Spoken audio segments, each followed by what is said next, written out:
Is Corey not coming? Oh, I see.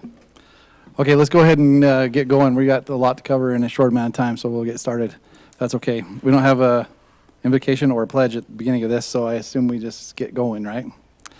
Do you want to start and then turn the time over, or do you want him to start right away? I'll just turn the time over to you. How about that? And then just say everyone's here. Oh, yeah. And we are represented by all council members in attendance. All right. Thank you, Mayor. So just as a quick introduction before Jeremy starts on his presentation, we had talked some about the Transportation Master Plan and especially the West Maple Street extension in the retreat a few weeks ago. And one of the things that we discussed was to have this work session to where we could go into more detail about the what other connections are being made and what the traffic modeling is showing without any connection with the full connection from or an extension from US 89 all the way out west, and then if we were to do out west to Springville from Doubleday, but without the connection between Doubleday and US 89. And so WCG has put those the modeling together and put together this presentation to go into more detail. And then you guys let us know what questions you may still have so that we can get some direction on updates to what you want to see in the Transportation Master Plan before we bring it back. Yeah. Jeremy? Okay, thank you, Rob. Again, my name is Jeremy Searle with WCG. Happy to be here again with you, Mayor and council members. And please feel free to ask questions as we go. As Rob mentioned, you asked about different connections on this west side of Mapleton, and there are a handful, right? We've got Doubleday, we've got Slant Road, we've got 1600 South. There's a number of these along here with other ones planned, right? And that's a good thing. That's why, as traffic engineers, we always recommend a grid, right? And, okay. Thank you, appreciate that. What we don't like as traffic engineers is to funnel everything to one road or one location, right? That's where things get bogged down. And so, we always recommend a grid to give people options, give people more direct routes, and spread traffic congestion out rather than funneling it all to a few key places. This in particular is of note in that there's what I'll call a barrier here, right? The railroad tracks. And so it's not easy to establish those types of connections. And so any that you can get are valuable and worth saving or planning for, okay? So as we kind of look along, there are additional connections planned, right? So of course the new interchange, Dry Creek, is coming through, and right now it's going to stop at as R51, but is planned to continue all the way over to 89 in the future. And then of course our Maple Street connection that we'll talk more about today. All right. So the model is actually interesting in this area. When we model, and again, when I talk about the travel demand model, we're trying to predict the future here with the best tools that we have, right? So it's not perfect, but it's the best tools that we have, and we put a lot of effort and time into programming it.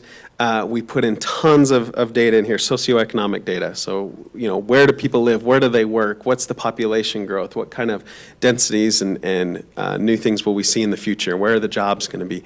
So this isn't just us guessing, right? We've got a pretty good model here that we work with.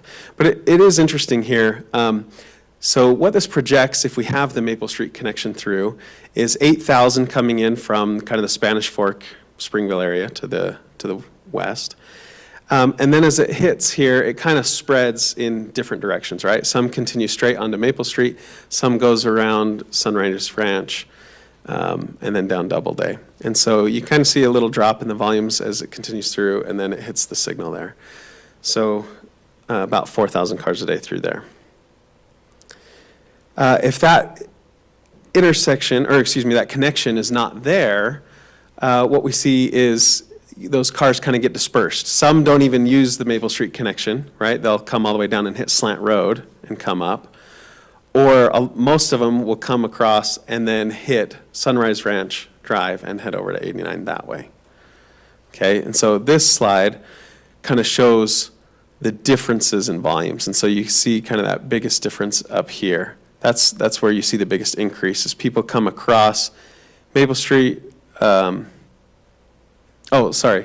This is if the Maple Street connection goes through. So this is where you see the biggest decrease, right? Instead of people having to come up and around, they can now come straight through, right?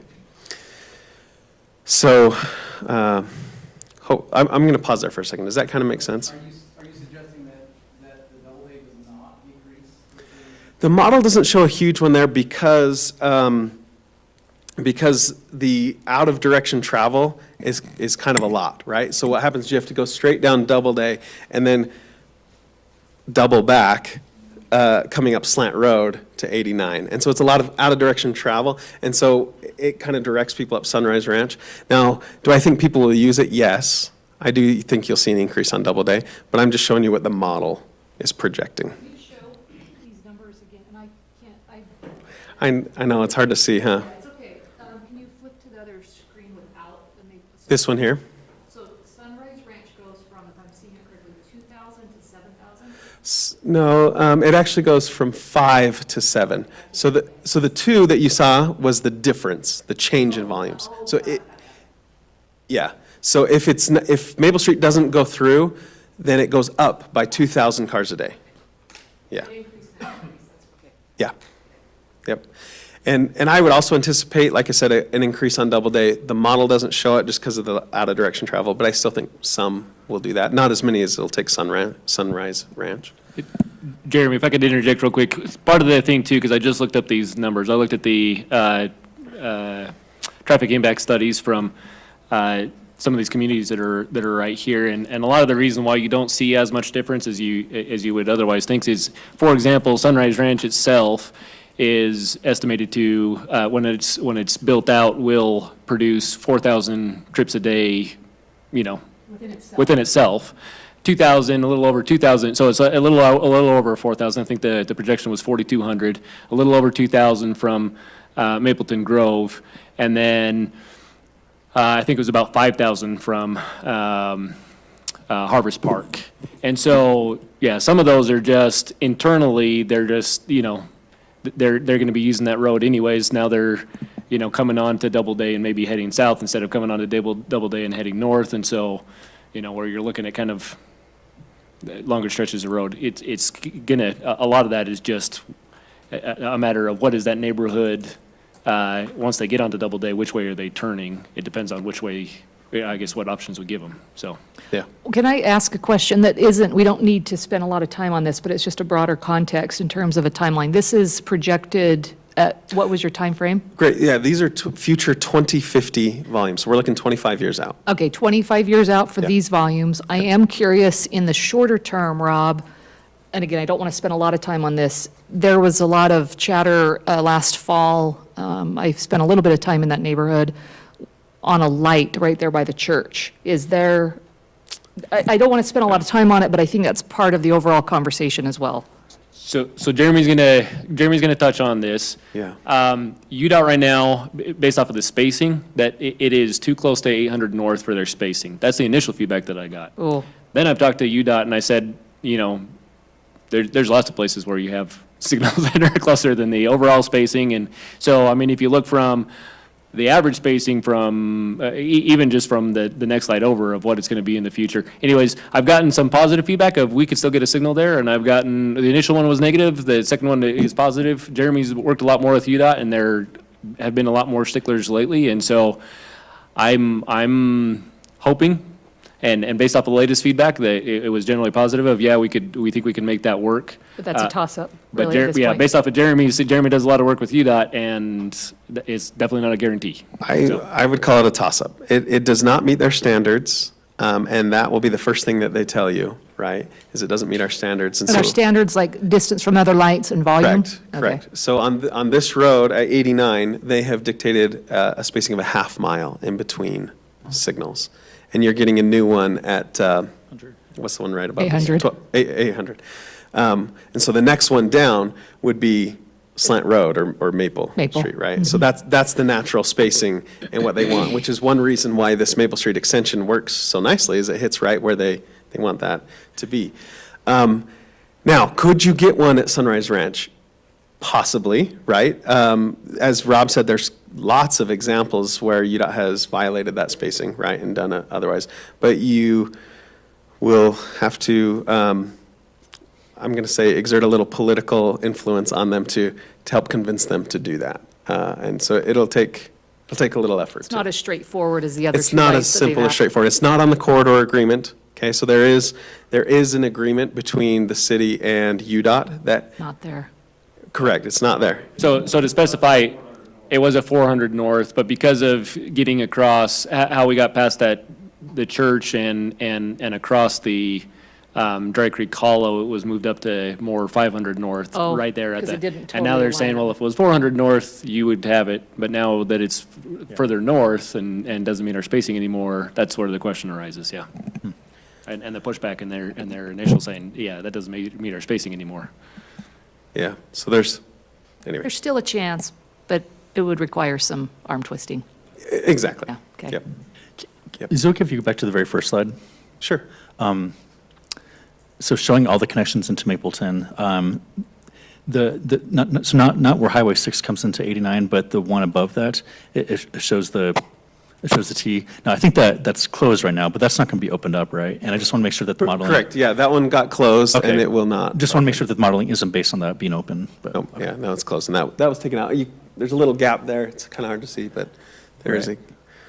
yeah, Thanks. yeah. Okay, yeah, good question. Okay, so, all right, so we've talked through this, so let's just talk, well, instead of not doing just this last piece right here, but what if we removed Maple Street connection altogether, right, all the way across over to Canyon Creek?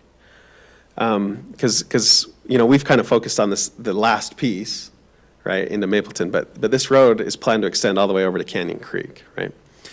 So what if we take that out altogether? Well, that really increases the pressure on Evergreen, right? No surprise there. And it also really increases the pressure on Slant Road. That traffic is kind of forced to go there. And Slant Road in particular, well, both of them show kind of failing conditions in the future if this connection isn't put through. Slant Road in particular down kind of in the Spanish Fork up to the railroad crossing in particular shows really high volumes. And so that's going to require intersection improvements and other things to kind of help make up the difference there, right?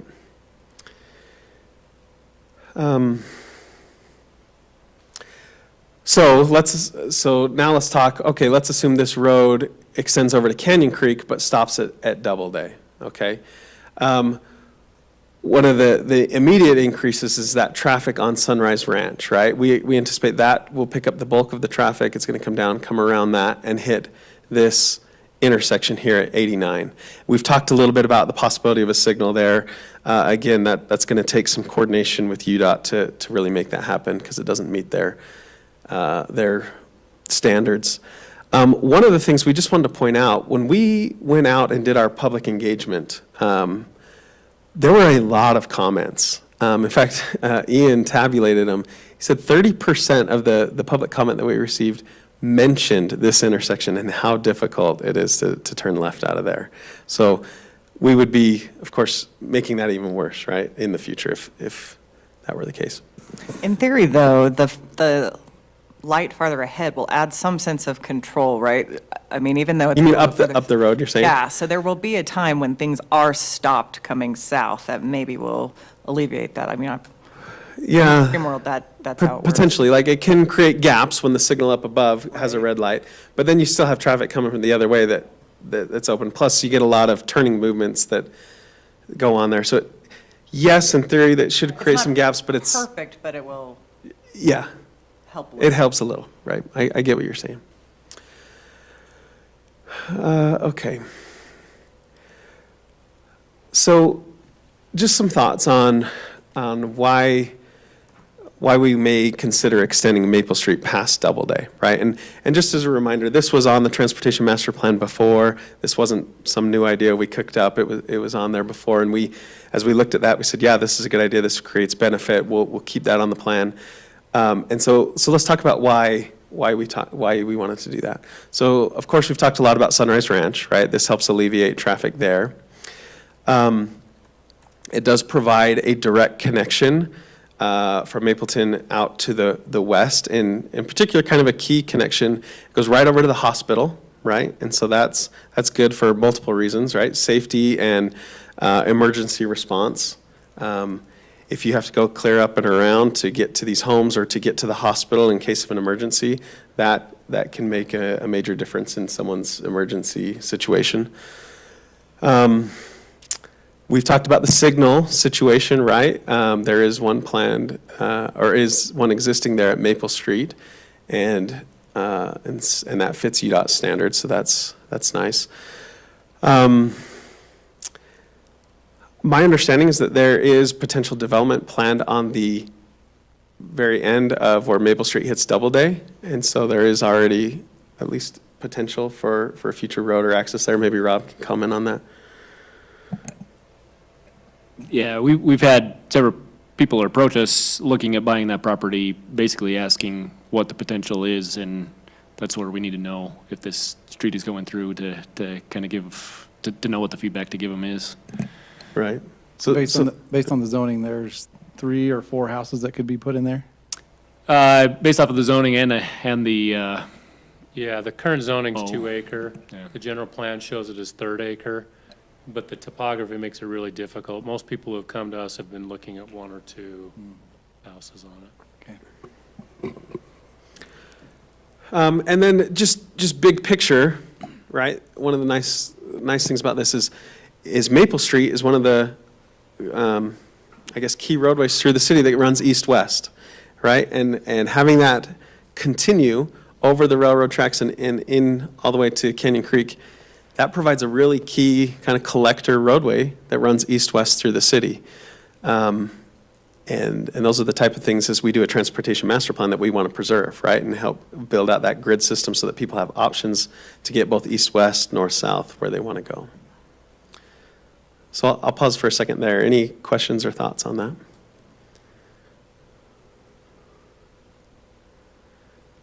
Okay. Okay, so let's talk a little bit about if it does not go through. So what happens there? So, and we've already talked about a handful of these, right? So if we start up at the top, Sunrise Ranch, there's already delays there, there's already complaints there. We would just be adding more traffic to that, right? And frankly, the answer would be a signal, right? That wouldn't meet standards, but would need to probably go in. And then because that connection is not there, it actually increases traffic on Slant Road. And so what we start to see is additional issues at these intersections on Slant Road. So with both Doubleday and Harvest Parkway. yeah, Harvest Parkway, thank you.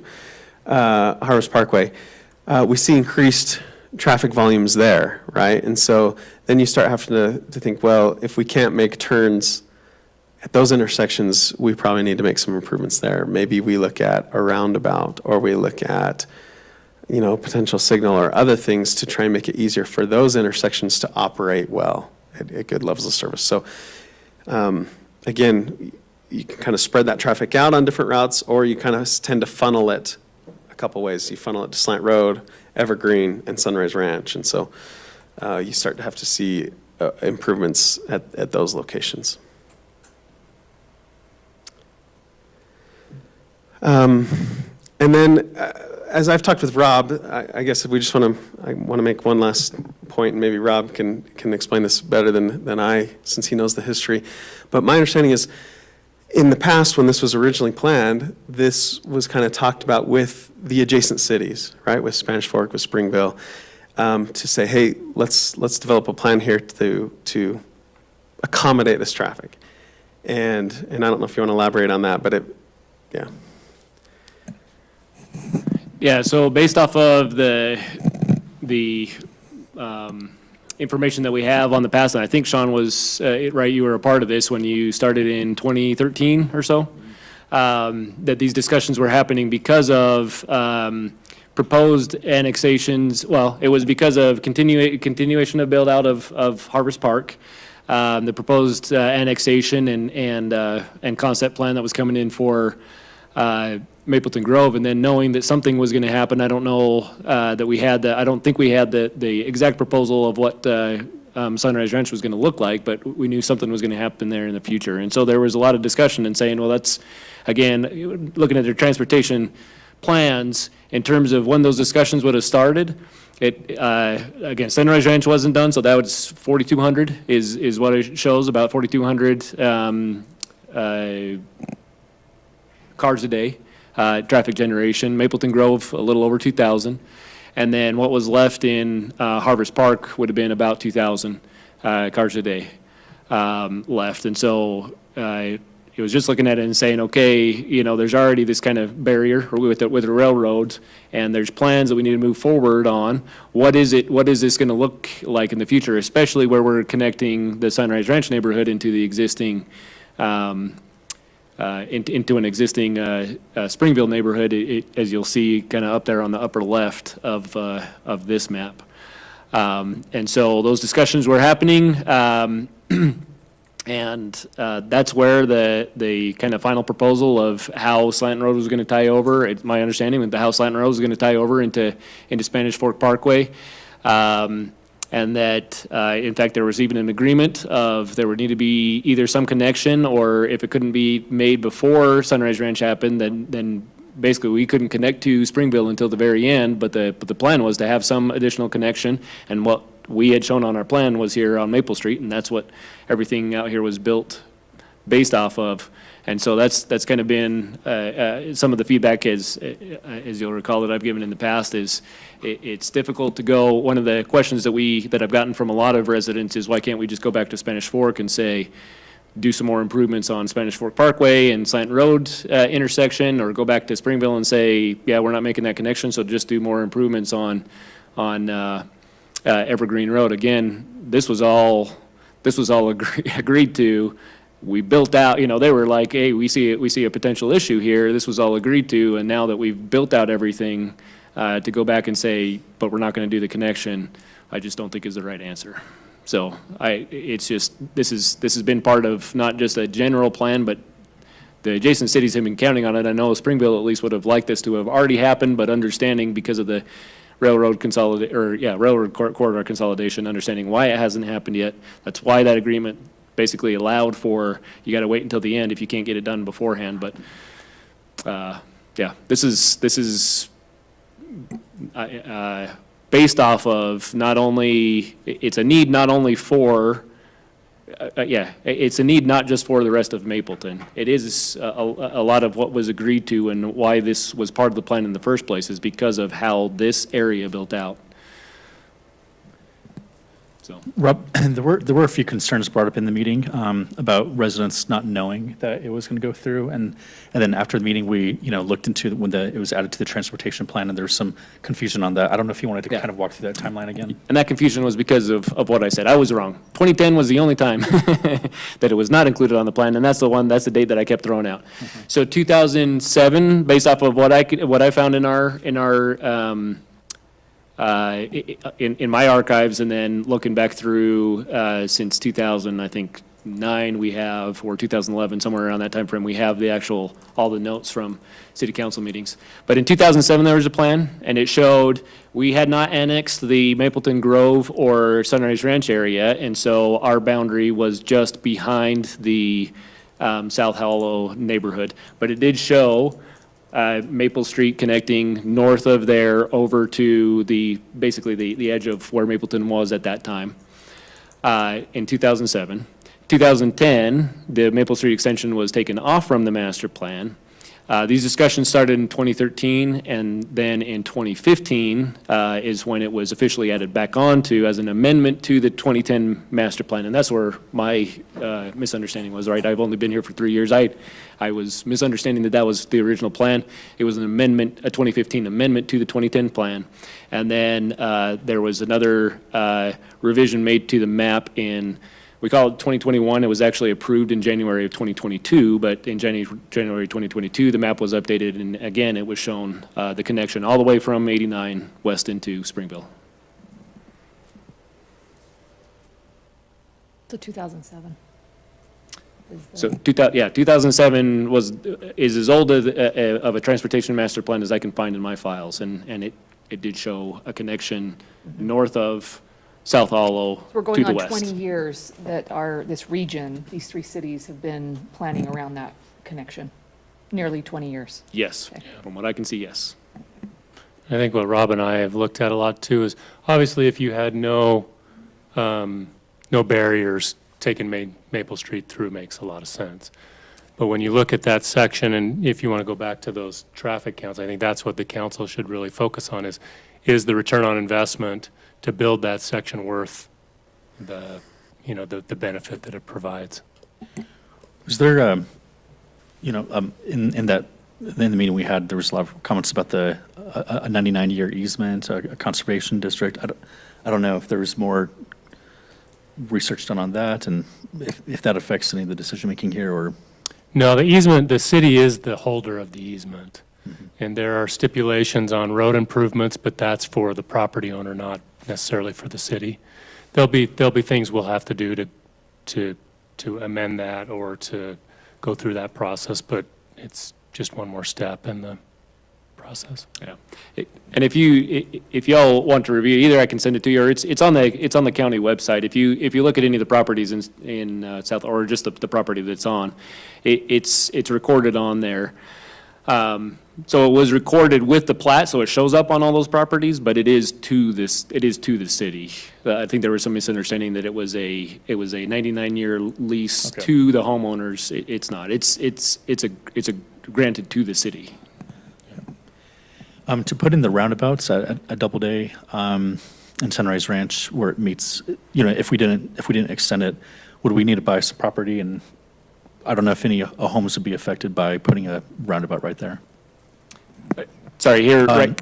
So putting in a roundabout, if we didn't connect through, and Down, oh, shoot. Yeah, so what we'd look at first is, since there is nothing built on the northeast corner, is maybe slightly offsetting it, but it is likely even with that to get the best design that we may need to get, some additional corner Okay. from the other property owners. So there'd be a little bit of work to do Yeah. that. Yeah, you would need some corner clips for sure. Same with the slant road roundabouts. Yeah. Okay. Well, so there we actually have more, there is more space because of I think there's an irrigation, is it the irrigation line that goes on the north side of Slant Road? I think it's the irrigation line, but actually there's some space back behind there that, at least my initial look, makes it seem like we could fit a typically sized roundabout in what we have. I mean, at most, we're talking like very, very minimal, but it looks, my initial take is that we should be able to fit it in there. Okay.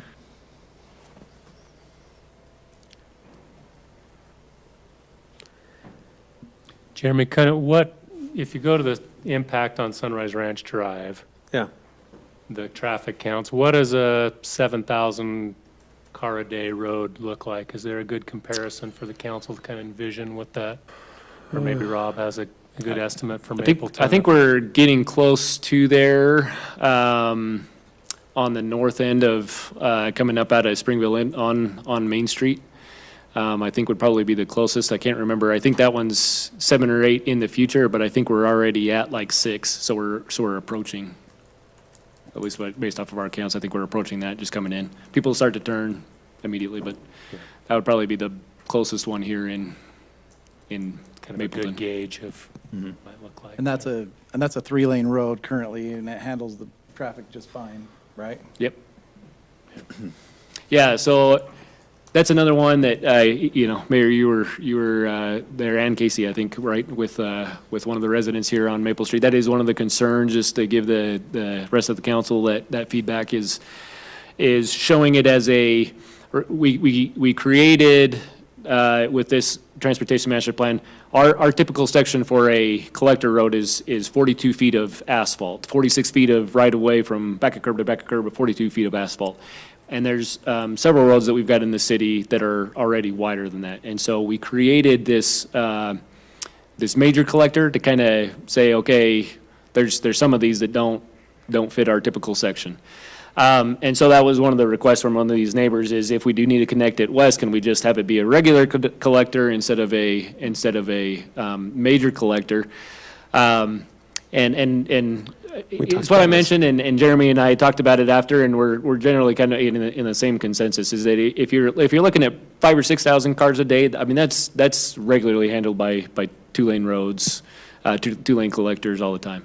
You get up above, I'd say 12,000, then you're almost always three, in the 10 to 12,000 and above range, you're almost always 3 lanes. In the middle there, it all depends on how many turns. I mean, especially where there's two things as I gave that resident the feedback is, number one, could we potentially look at something smaller heading west with only the 42 feet?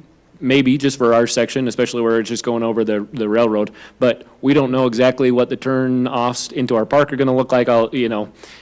Maybe we're going to want, if it's split into two, maybe we're going to want parking on both sides. So that's where what we've shown is a major collector, especially when it comes to the budgeting from a plan standpoint. That's a better way to do it, in my opinion, is to kind of estimate the high end, and then if it comes back, if you figure out you can do it cheaper, great. But you don't want to plan for cheap, and then it comes back more expensive and you can't do it.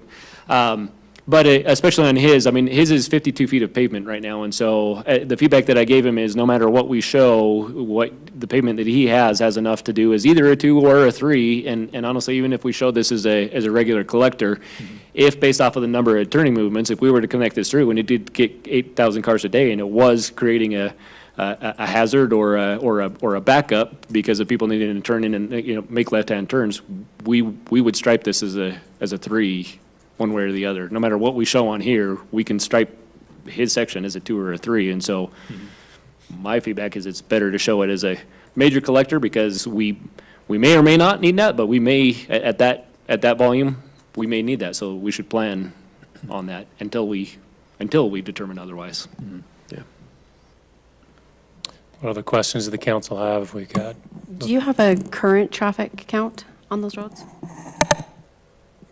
I can't remember if we did one for Maple or not, because, I mean, while we were preparing for this, it was all getting built out, so it's going to be very low. Especially on Slant, though, by that school. Yes, I'll have to see, yeah, I didn't bring that with me today, but I know we did traffic counts on any ones that we hadn't done within the last couple of years before this went in. We stuck our traffic counters out there on all the major roadways so that we had that for our existing model. Yeah. So I don't I know recall we that have as something on Slant.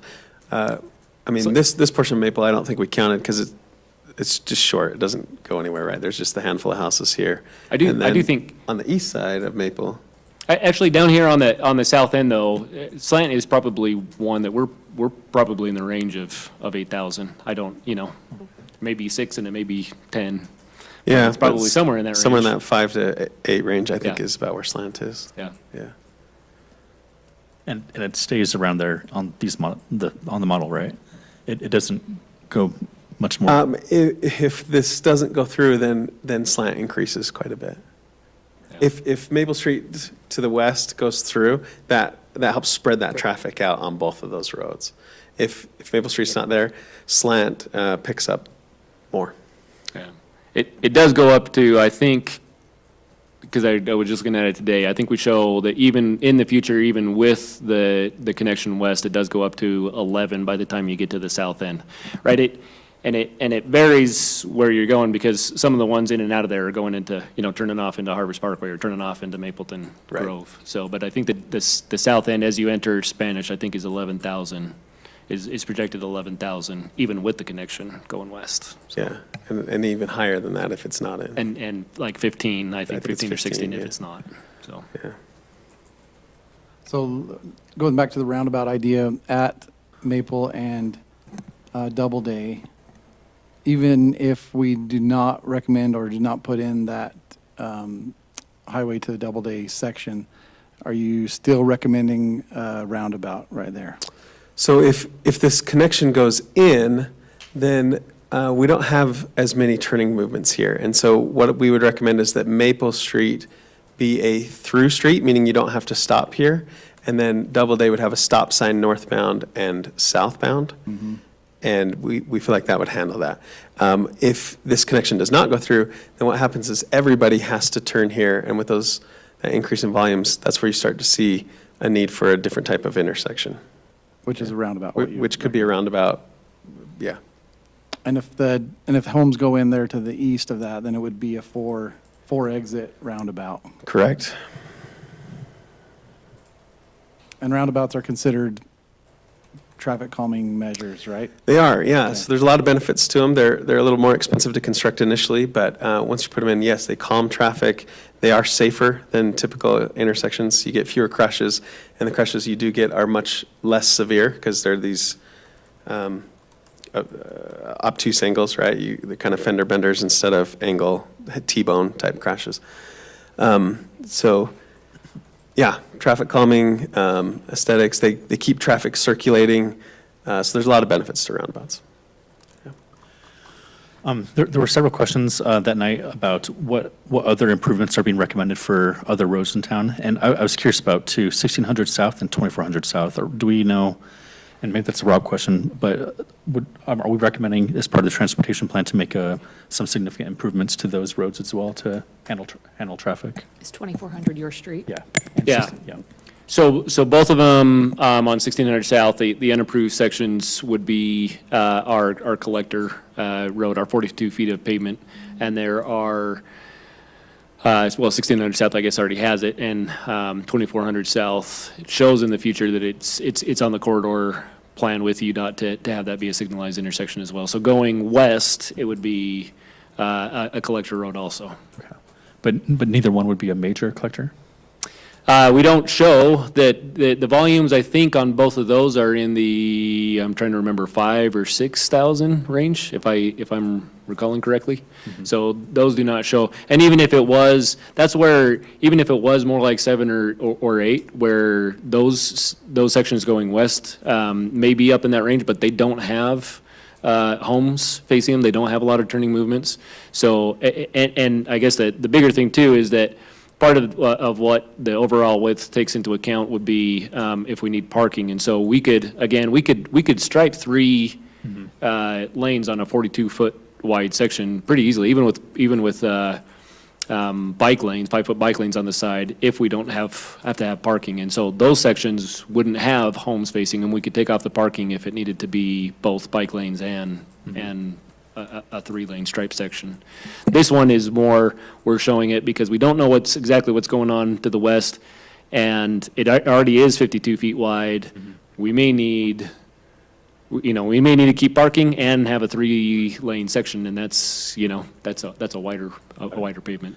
Does So- it depend at all about how that land that hasn't been annexed into Mapleton, I don't know if it's contingent at all about how that's developed, or, I think where so that land above 1600 South, it's touching 1600 South, or we do show, it's the county? yeah, we do still show something in our plan of when it's to be annexed, what we would expect to be shown there, yeah. Yeah, we have assumed land uses for that. But on those short sections right next to the road, I would not expect any home driveways going off from there. So we would not have Okay. the same condition. Okay. We could take parking off and still get a 3-lane section if we need. Okay. And then just to also answer to that question, as you get further into Spanish Fork, they do show those roads as being 3-lane cross sections in the future. on those. And the volumes increase as you get into Spanish Fork, right? Yeah. So it's that east-west corridor, they drop off as you get into Mapleton, because Mapleton's kind of the end of the line on the east side, right? You hit the mountain eventually, so. Okay, we're down to 3 minutes. What is the consensus from the council on this work session?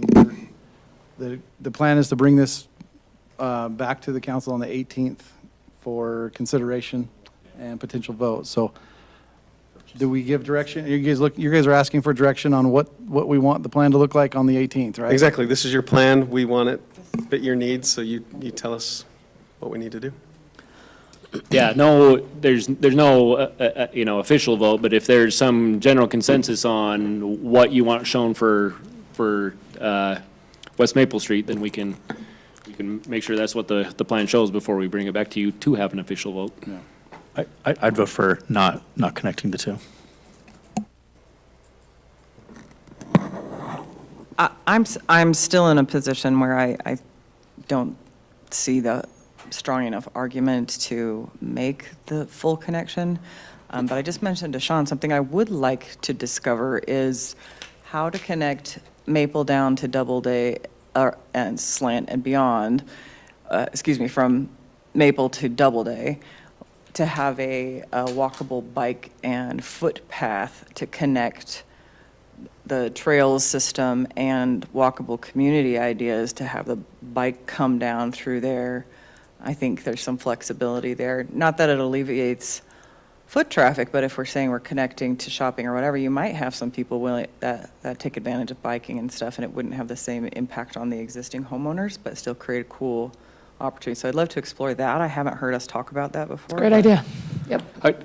So I can answer at least what we show right now, and you tell me whether you need to see something more. But, so currently on Doubleday, it is shown, we do have bike lanes striped. And what it shows in the Trails Master Plan is that in the future, we would create a trail along the Dry Hollow Creek area, and that would connect north. Yeah, that's what I'd love to include that conversation with this conversation, Okay. because I think there's something really appealing about that addresses connectivity in a different way. We talk constantly about cars, but I think there's more to be idea. discussed. Yep, I like that. So I think we're all in consensus. If you guys can put that on the plan, some future active transportation Okay. corridor through there. Without the connection, so take off the connection between, Let's just say this. Is there anybody who wants to see that Highway 89 to Doubleday connection still on the transportation plan? My question is, what's the harm of keeping it on? I think that's been the question for 25 years. The harm is, I mean, we've got a homeowner that's put her house on the market now, and it's going to cause, I mean, Leslie, you could speak to this, a harder selling point to sell that house if there's a transportation master plan where a road's going to go through that home, right? So there's, I don't know, to me, I see the need for it. I mean, the studies show it's needed. The city has made agreements with Spanish Fork and Springville City that we would connect this road. I don't know if those are written agreements or those are all just verbal with our sister cities. I mean, there's agreements and there's talks, and it's been on the plan for 20-plus years. To me, the complication is we have potential developers needing to know whether it's going to be on there, whether that road's going to go in or not, so that they can make this development decisions. I think the homes being demolished is definitely a key factor, but not necessarily need to be for long-term. But I think for future planning, so that Springville and Spanish Fork can make their future development and judgments and road sizing based on that. If we leave it on the plan, the RTP is going to see it, and all the other cities are going to plan around that, potentially, most likely going in. So it's to their advantage and to regional planning advantage to make the decision now whether we put it on there or not. Okay, and you're referring to the extension to the highway. I think Jake's speaking specifically of the highway to Doubleday. Well, no, Yes. All right. I'm only speaking about that section. Oh, the highway to Doubleday? Yes, because there's potential development to go right in there. Right, but that's No, not, that that's not the section basis isn't of our meeting. regionally significant. Yeah. That's what Correct. I'm referring to. Well, yeah, you're right. The regional connection to me is that the overall flow of traffic westward will decrease if we don't put it on there. Does that make sense? But we're gonna create a future problem with Doubleday connecting up through Sunrise Ranch. I mean, we're gonna say, take it off the transportation master plan from 89 Maple Street all the way to Doubleday. But then we're gonna have a different problem from Maple Street turning left up to Sunrise Ranch to the highway. We're gonna create a different problem by taking this off. So we're taking off one problem now just to create a different problem down the future. I think that's exactly the analysis right there. And Sean posed I think what's really the decision is, what's the trade-off? Well, yes, there's a problem one way or another. Which one comes with the higher cost? What are the trade-offs of both?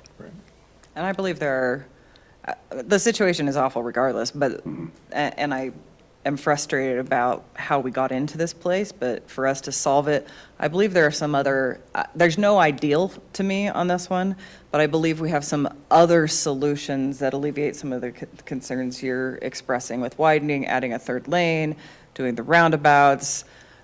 Spanish Fork will surely do something on their side of the house because it already looks like it needs it. And then we also have the connection up to 1600. So I think there are some options. In my dream world, it would poke through, everyone would live happily ever after. The commitments there are all kinds of commitments made to all kinds of people. What's in writing is this easement. So it's a rough situation. One thing to add too, obviously we've discussed this in the past, but the other twist to this property is the conservation easement and some wetlands that creates a whole other And the topic. cost of the project, where we huge don't cost. perceive we could get some regional funding because that section doesn't have regional impact is also a factor. Yeah. Again, not ideal in any scenario. So to me, the challenges are heavy enough to consider taking it off. The need, the urgency to take it off or leave it on is the ability for everybody in that area to plan, yeah, it's gonna go in, or no, it's not gonna go in. If we leave it on the plan, then everybody's gonna expect that someday that road will go in. And we kick the can for this conversation to be held again. Exactly. So,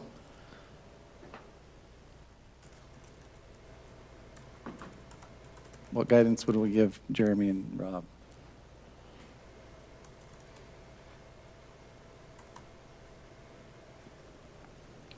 Can we do a pseudo vote?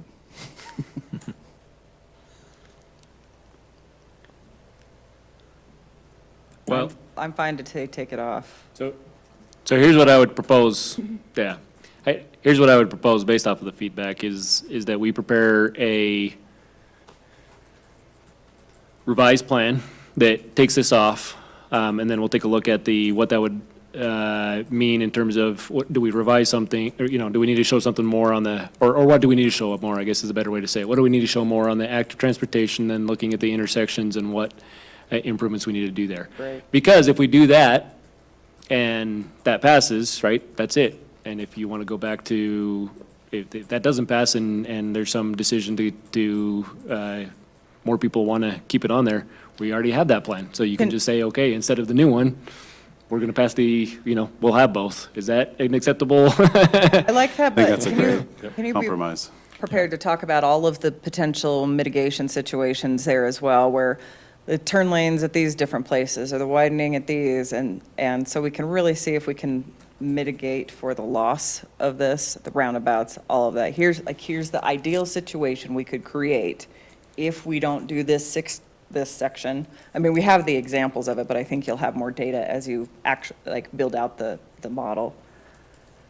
Yeah. Maybe it's not any different, I don't know. Yeah, no, we have turning movement information, so we can present that and we can say, here's what the proposed solution is, I think, right? And if I don't know if it's in there, I didn't see it in there, but if you could put together just a rough cost analysis of actually putting that road in today's dollars, the cost of the environmental impact, the cost of the construction of the road, potentially a bridge, retaining walls, kind of put together a rough idea. Don't you have that in your original? We Yeah. do have a cost of building. Yeah, that was, Yeah, I in think the it's, original. I think the connection between, I think was 7.8, somewhere in that range, 7.5, 7.8. And that included the environmental research, all that, was in that cost? It was assumed, right, until we do it, we don't, we did they did an initial look out there, and based off of what we're seeing, put an estimate of, this is what we think it would take to The comp would answer all be that. adding all the roundabouts, road widening, the things we recommend. If we don't do this, then we should do these. What's that cost? And I think we've seen some drafts of that, too. I'm curious, would the 3 lanes on 1600 South change any of these traffic counts? Or is it just too, On 1600 South? No. wouldn't change anything? It's too far away, yeah.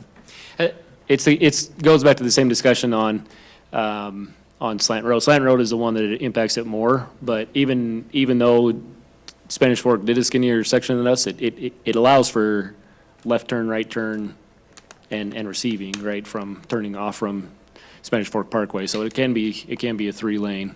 And I think that's what you guys are already doing with the traffic signal that's going in is a Correct. left. Yeah, so, yeah. Spanish Yeah. Fork's doing a signal at Slant Road and Spanish Fork Parkway, putting in turn lanes and stuff, so, yeah, that is planned.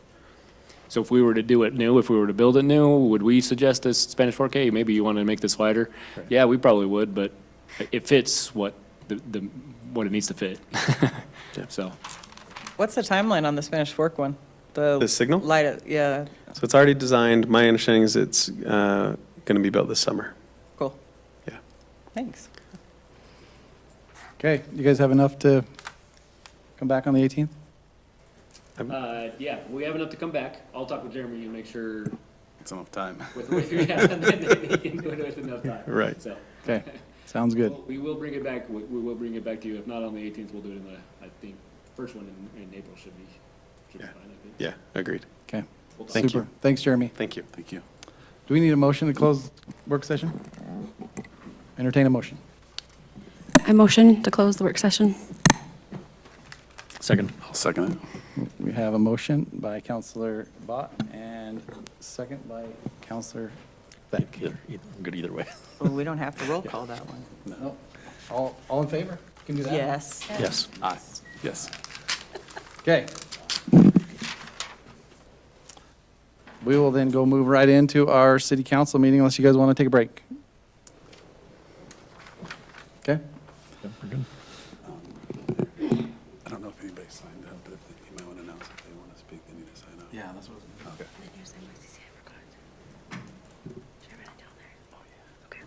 So just ahead of time, just as a reminder, we have a public forum. If anybody's here that wants to speak to the council about related and unrelated items to what's on the agenda tonight, then we'll need to have you sign up on the public forum sheet there. For those who may be here from the MYCC, there's a roll sheet as well, so please don't forget to sign that if you're here from MYCC. Public forum will happen at the beginning of the meeting after the call to order and the invocation and pledge, so that gives you a few minutes to sign up. This is a pretty boring meeting for NYCC to come to. Exactly. If you're here to speak to the public hearing item, then you'll have a chance to speak to that when we open that up to public hearing. Okay, so we'll start the meeting with an invocation by Counselor Lake and a pledge of allegiance by Counselor Egbert. Our Father in heaven, we're grateful for this day. We're grateful for our many blessings. We're grateful for this country in which we live in and the freedoms we enjoy. We're grateful for our city and the opportunity we have to come this evening to discuss matters of the city. We ask thee to bless us that we'll have a respectful and thoughtful discussion about these items on the agenda. Bless us, we'll be able to make decisions that best benefit our city and our residents. And we are grateful for all our many blessings and do so in the name of Jesus Christ. Amen. Amen. Please rise and join me in the pledge. Allegiance to the flag of the United States of America and to the republic for which it stands, one nation, under God, indivisible, with liberty and justice for all.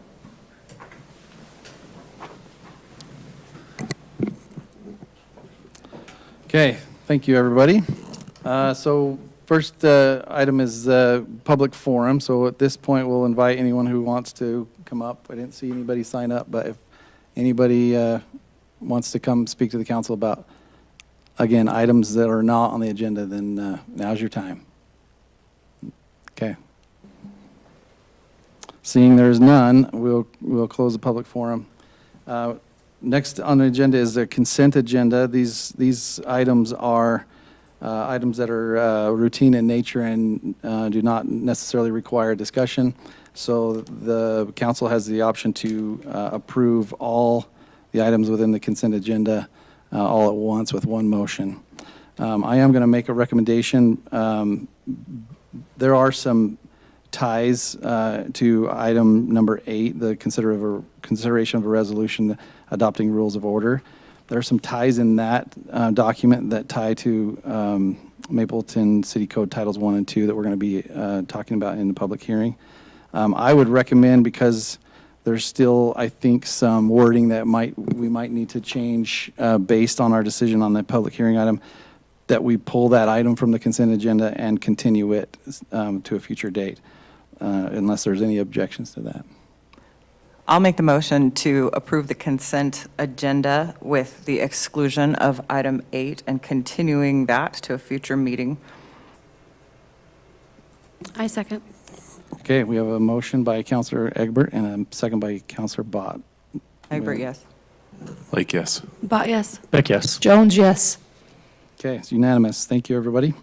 Next item is a public hearing item, consideration of an ordinance amending various sections of Mapleton City Code, Titles 1, Administrative, and Titles 2, Officers and Personnel. And we'll turn the time over to Sean. Thank you, Mayor, members of the council. So we are just kind of working through some updates. Obviously, many sections of the code have not been updated for a number of years, and they're outdated. We want to update them to reflect current practice and to remove redundancies. In many cases, state code has changed to kind of supersede city code, and so in those areas, we're trying to clean those issues up. As you saw, Councilmember Egbert sent an email with a bunch of recommendations. Many of them were clerical. Our recommendation tonight would be to just, if there are substantive changes that you're concerned with or want to talk about, let's talk about those tonight, and then we will come back with a clean version that addresses most of that editing and clerical errors, as well as any substantive issues if the council has any.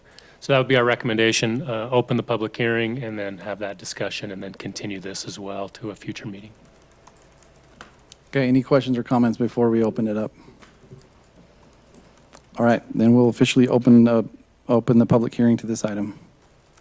Anybody who wants to come speak, you're welcome to come up. Please state your name when you come up to the microphone. Not everybody at once. Okay, seeing none, we'll close the public hearing and open it up to comments or questions. Or a motion. I can be that person if there's not a comment or question. I'm the official continuance person today.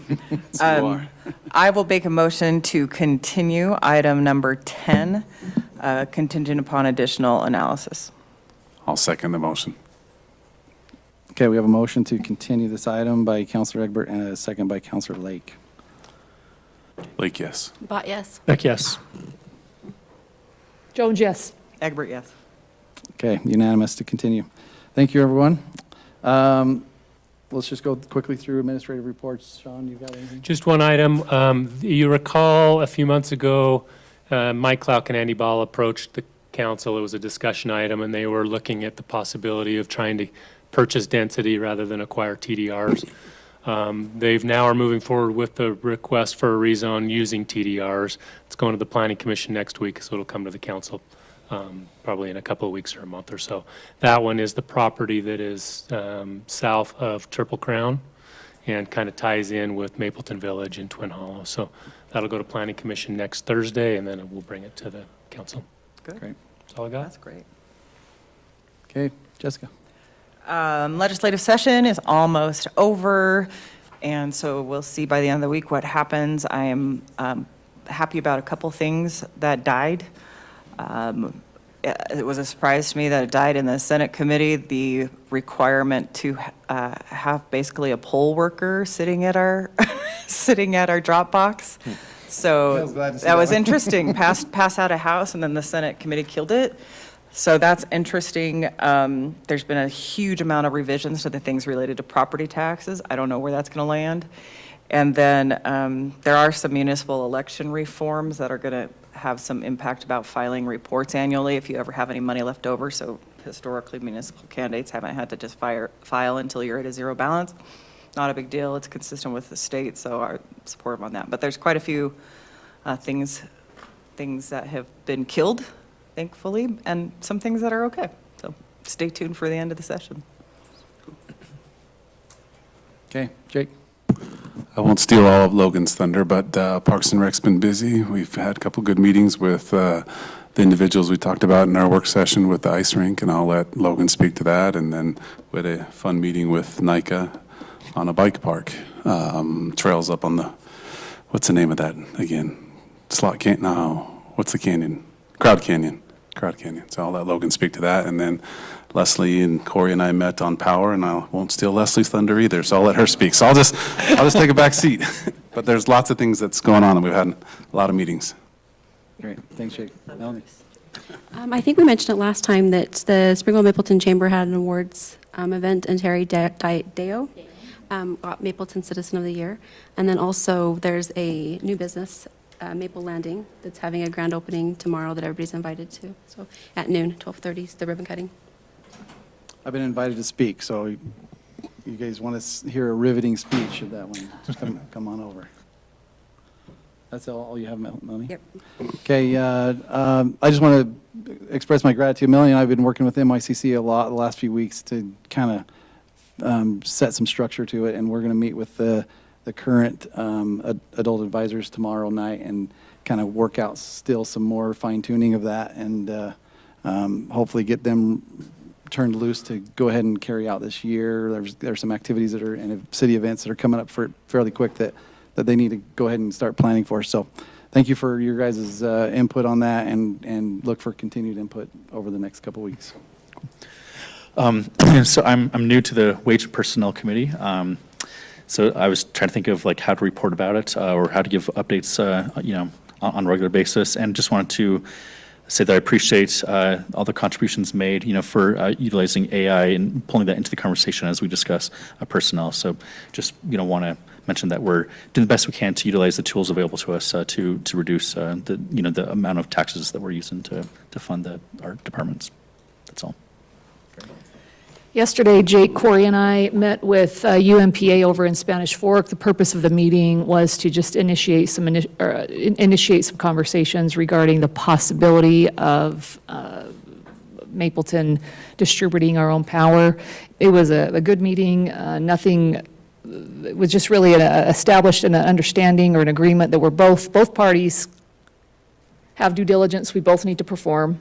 UMPA has their own due diligence. If you think about an association, a power association that has been intact for about approximately 45 years, adding someone new to that there's some complexity to that. And so they are willing to, and we had a great conversation, they're very open and willing to working through a process that they haven't gone through in 45 years.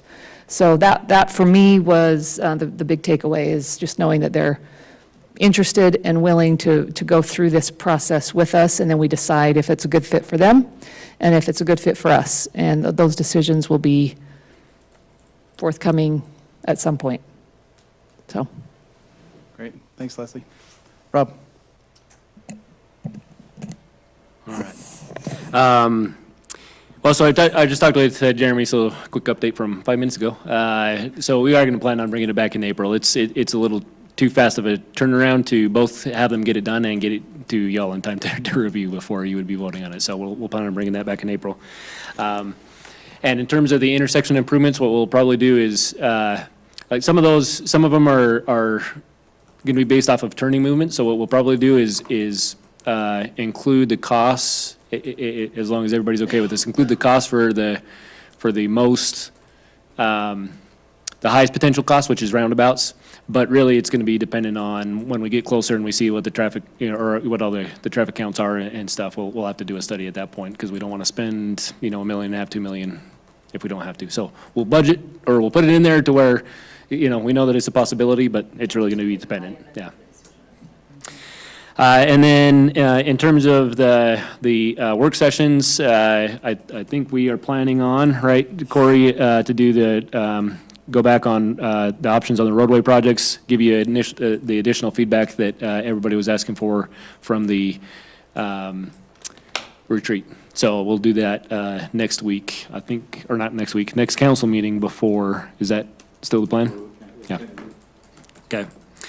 And then we have a few projects that are coming up. The big one from a construction standpoint is we're going out to bid with the phase one of our public works building and yard. We have it in this year's budget. We just need to go and get the bids from the contractor, and we should be bringing that back probably in about a month once we work through all the bidding process. And then the signal out on the highway, they are waiting, the latest is they're waiting for Rocky Mountain to come in and make the connection so that they can string everything through and put up the last of the mast arms and the signal. So we're hoping it'll be done within the next month, but it's the contractor, the UDOT contractor is trying to get things scheduled with Rocky Mountain Power, so. And then as an FYI, I actually just talked to Mayor Garrett this just right before our work session, but there was an opportunity that just came to our attention last week from Congress, from Burgess Owens' office, about a grant opportunity, or I guess I don't know if it's a grant, is the right word, still grant, yeah, okay, that's done through Congress, so I'll be putting together similar to what WCG did for the roundabout at 1200 North. There's some sidewalk that needs to go in there, and so I'm just going to go ahead and put together a grant for that, and if we get it, great. Then that's one less thing that we can take off our list and say, hey, we don't need to figure out the budget for that. But that one will be something that I'm going to have to put together tomorrow, very quick turnaround, and then we won't know until towards the end of the year whether we get it or not. So. Okay. So the Utah League Major Conference is coming up. A few of you have expressed interest. If anybody else wants to go, I have a block of rooms down there already, so. When do you need to know by, Camille? The sooner the better, and then I can call down and put names on rooms, and then we know. Let's say by Monday. It's a party. You guys should come. Okay, Corey. I sent an email out on Monday for that Miss Springville Mapleton pageant group. Did that make sense? Any questions for me? I know last year was the first year we did that, where we helped and volunteer with the ranking voting side of it. So, and then Mayor, you'll be there to present and help with that. Yeah. And then also, I'll be sending you an email here in the next couple of days. But I had a teacher from the Maple Mountain Junior High reach out to me, and they would like to bring a class here on April the 14th, approximately about 10:15 in the morning. They want to spend about 2 hours with you as a council and as a mayor, and just talk over city leadership, local civics, leadership qualities. Apparently this class is a group that they have to meet some certain requirements to participate in the class. It would be similar to like what we were talking about with our youth council, but they will, I'll send more information for you, and I think it'll be a good, productive opportunity for us to meet with them, so. Remind me, did they have a specific date they're requesting? We're looking at April the 14th. They sent 2 dates, but that April 14th might be the best. That's a Tuesday, but we'd be looking more likely right around at 10 o'clock a.m. So, they're providing their own lunch, so that's what they were saying. But Okay, super. Logan.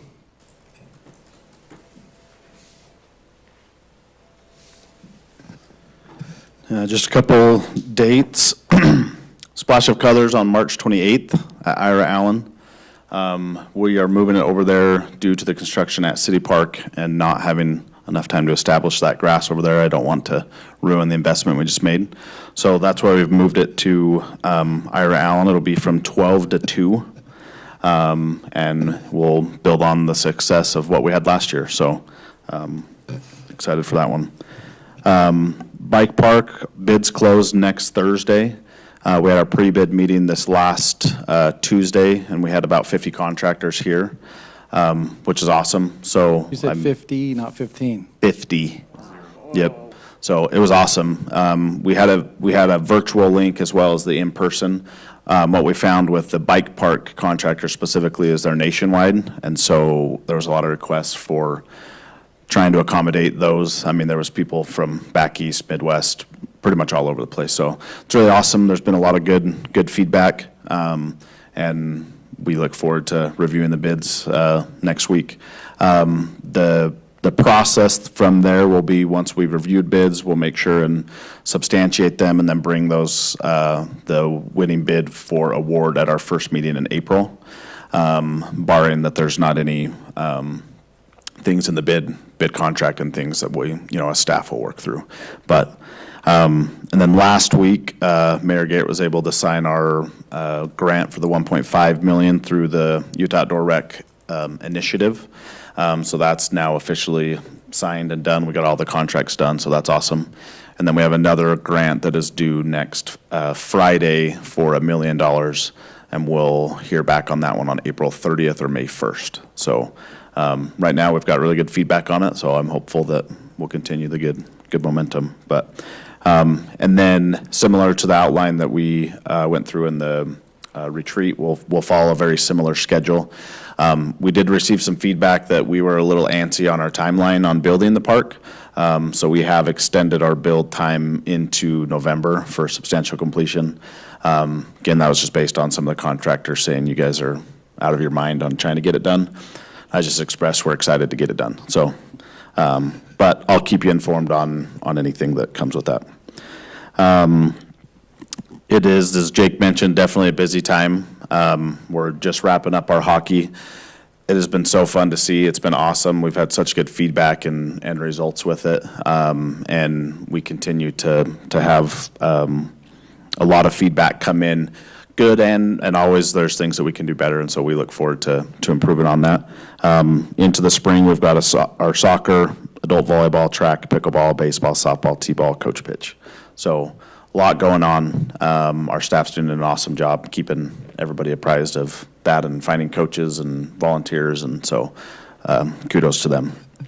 Logan, I just want to highlight your videos that you guys are posting on social media. Has everybody seen these? They're hilarious and funny. Great job. Yeah. Who's in charge of that? I'm disappointed in the number of likes, though, thus far. There should be. I know, I agree. Yeah, we've got some great faces. They should get some more likes. So no, that's a shout out to Destiny. She's been awesome. She's I've gone to her with, I want to be more humanized to our community, and she's done a great job helping bring that vision to life. So, community theater, we've started auditions this week. We had our first round last night.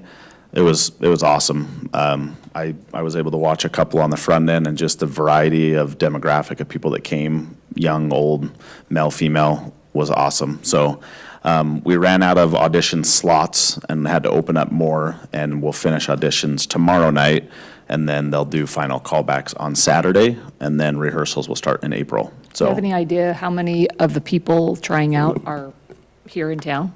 I don't have that number, but that's in the registration that I can report back. That would be interesting for Yeah. us to track. Yeah, according to our committee last night, they said we have a lot of great talent in Mapleton. So I'm gonna assume that means there's a lot of folks that are in Mapleton. Put a number to that. I'm real curious Yeah, about that. yeah, I can report back on that one. So, Good signals, though, to have that many people. That's great. yeah, no, it's awesome. We're excited and had really good feedback. The amount of just messages and emails and things that are coming in is awesome. So, we will get the dates and stuff over in June is when the shows will be, and that'll be over at Maple Mountain High School. So once we get the tickets and things, we'll get you guys set up with tickets and get to come over and see it. So, and then lastly, just touching on what Jake mentioned, we have been meeting regular with that group of residents on the ice facility. They've got a lot of energy, a lot of traction. I'll report back when I feel like there's a monumental step that we're getting to. At this point, it's still just finalizing, making sure there's, financially it's feasible, that there's funding available. So once we have a little bit more, we'll report back. But they've been great to work with and are definitely willing to go to bat for us as a city, which I think is awesome that we have residents that are willing to help with that. So, and then we did meet with the NICA. So an interesting fact, in Utah, the NICA chapter is the largest mountain biking association in the state, or in the country, in Utah. And so it is a huge demographic that just continues to look for needs. There is the option for us to be able to build a NICA course within the network of trails that we've already planned in our Trails Master Plan. And so that was just kind of the initial conversation with their representatives. It also will open up some additional grant funding to help with the construction of our trails. So they're going to provide us with some resources on statistics from an economic value standpoint, and then also language and things for grants. So it does bring in a larger volume of people potentially if we are able to build one, but we'll work through what that could look like and then report back and get direction once we have a little bit more information for you. But I think the awesome thing is we went through the process to get our Trails Master Plan together, and now we're able to see some of those benefits of it, and they continue to just show up every day with either people asking questions or willing to volunteer, or pretty much every avenue has been opened up, and so that's a good thing that we have a plan in place that helps guide us into the future. So that's it. Great. Thank you, Logan. Chief?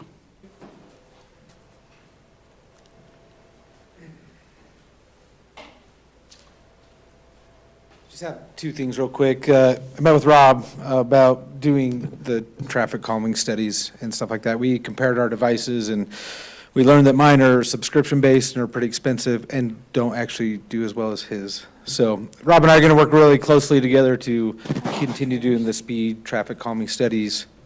With the reality is he's going to probably be doing the studies and then feed me the information so we can do the enforcement. So that's a little bit different. I know Chief Jackson did a lot of them, but in looking at my devices compared to his, better real data is going to be more effective than what we have through ours. So Rob is the winner. Rob needed a win. It's good. He's taking on more. It's great. It's a win-win. But as you get questions directed to you, I think the idea is you refer the complaints to both of us, and we work together, and then he'll do behind-the-scenes work, and then we'll implement it from there. And then also, our growing problem with the electric motorcycles in town, there was a House Bill 381 that passed. It's moved to the Senate. What this bill does, what it creates, is a very clear path with enforcement on those items. And they're pretty strict. So anything that goes over 20 miles an hour with a throttle will be a driven motor vehicle, and it sets a really hard precedence for these vehicles on the roadways, and then it gives a lot of teeth to law enforcement for enforcement, including if you're under 18 and you're on a roadway, impounding the vehicle almost automatically. And so it's probably going to shock a lot of communities really fast. We'll obviously use our discretion and use this law to educate more than anything. When does that law go into effect? So the first provisions will probably go into effect May 2026, and then the end of it will all be improvised by 2027. I would ask if, starting right now, if you'll work with Destiny to make sure that everybody through our comms, what to expect. Yeah, it went to the Senate. I just haven't heard what, but I'm sure it's going to come through. It was pretty unanimous I think on every the House. city's dealing with it And we'll get with Destiny, and we'll start educating on it. for multiple sure. times, so Over and people over. can't say they didn't know. Yeah, we already had one officer. She did her debut on making a social media post, so we're in the game now too. Great. So should be good. And that's all I got. Okay, So, thank you. Appreciate it, Chief. Okay, unless anybody else has anything else, we'll welcome a motion to adjourn. I make a motion to adjourn. I second. Okay, we have a motion to adjourn by Councilmember Jones and a second by Councilmember Bach. All in favor? Aye. Aye. Aye. Yes. Pretty sure the Title II just says yes and not aye. I saw your notes. Yes. If anything we fix, we need to fix that in the Rules of order, and the title one and two. You want yes or aye? Are so long. You want to make a change, Jessica? I love change.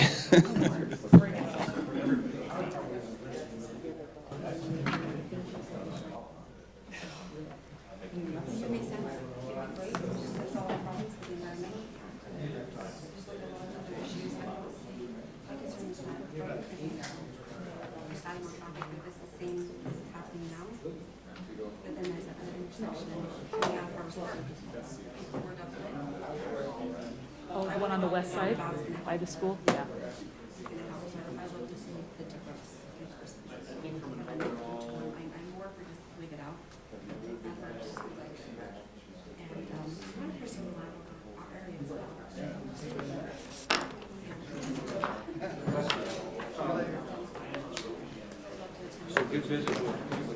Okay. So here's stuff. We do a little homework on our side. Going out and getting it out there, for / appraisal on the infrastructure. So then when you get to Rocky Mountain Power, we've got some information in the back pocket.